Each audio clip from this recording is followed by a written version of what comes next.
Shalom jemaat yang dikasihi Tuhan, dimanapun kita berada, kiranya kita semua sehat dan tetap semangat menjalani hari-hari yang Tuhan beri, karena kita percaya akan selalu ada pertolongan Tuhan tepat pada waktunya.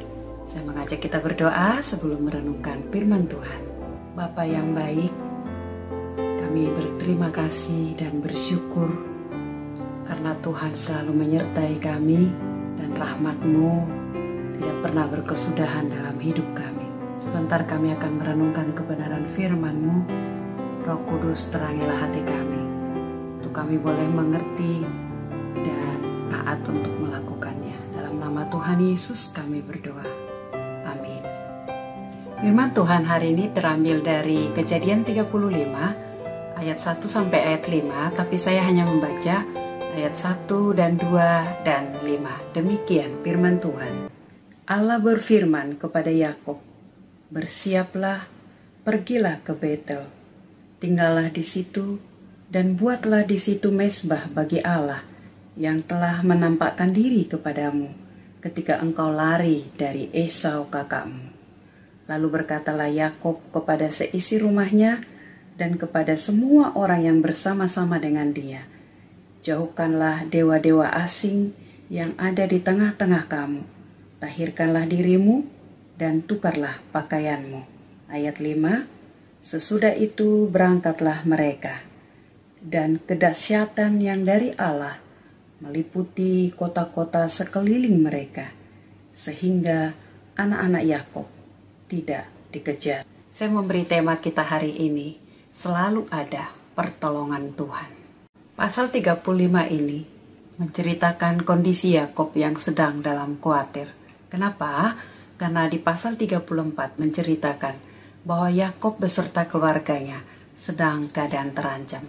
Karena anaknya bernama Dina diperkosa oleh Sikem orang Kanaan.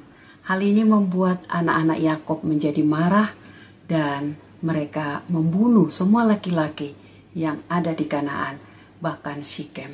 Bahkan mereka juga dijarah. Yakub sadar bahwa genderang perang telah ditabuh. Setiap saat penduduk Kanaan bisa kembali berganti untuk menyerang mereka. Hal inilah yang membuat Yakub khawatir. Tapi Tuhan tidak tinggal diam. Tuhan penolong, peduli kepada Yakub beserta keluarganya. Oleh karena itu di pasal yang tadi kita baca, bagaimana Allah berinisiatif untuk menyuruh Yakub agar pergi kembali ke Betel, di mana dulu Tuhan menyelamatkan dia ketika dia lari dari Esau. Di sana Tuhan menyuruh Yakub untuk membangun mezbah dan menyembahnya. Bagaimana respon Yakub? Dia mengalami kebaikan Tuhan, mengenal Tuhan. Oleh karena itu, dia berespon dengan taat.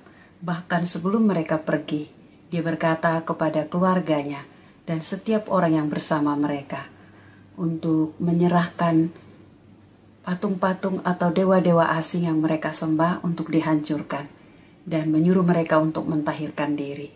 Kemudian mereka bersama-sama pergi ke Betel dan di sana mereka membangun mezbah, memuji dan menyembah Allah. Dan apa yang terjadi? Di ayat yang kelima tadi dikatakan mereka menyaksikan kedahsyatan Tuhan sehingga mereka terlindungi karena Allah yang menolong mereka. Pelajaran rohani apa yang kita dapatkan hari ini? Situasi kita yang kita alami, apakah kesehatan, ekonomi, maupun pergumulan keluarga, memang bisa membuat kita khawatir. Tapi hari ini kita boleh diingatkan. Mari belajar seperti Yakub. Percaya bahwa Allah tidak membiarkan kita. Allah tidak tinggal diam. Dia senantiasa menolong kita. Pertolongan Tuhan selalu ada. Bagian kita adalah datang kepadanya, meminta pertolongannya, dan percaya bahwa Allah akan selalu menolong kita dengan waktu dan caranya jauh dari apa yang kita pikirkan. Haleluya. Mari kita berdoa. Bapa, Kau melihat kehidupan kami satu persatu. Hari ini kami merasa bahwa kesulitan begitu melanda kami. Bantulah kami untuk boleh bangkit dan percaya bahwa selalu ada pertolongan Tuhan. Bagian kami memohon pertolongan-Mu dan percaya dengan cara-Mu dan waktu-Mu akan mengerjakan yang terbaik dalam hidup kami, jauh dari apa yang kami pikirkan.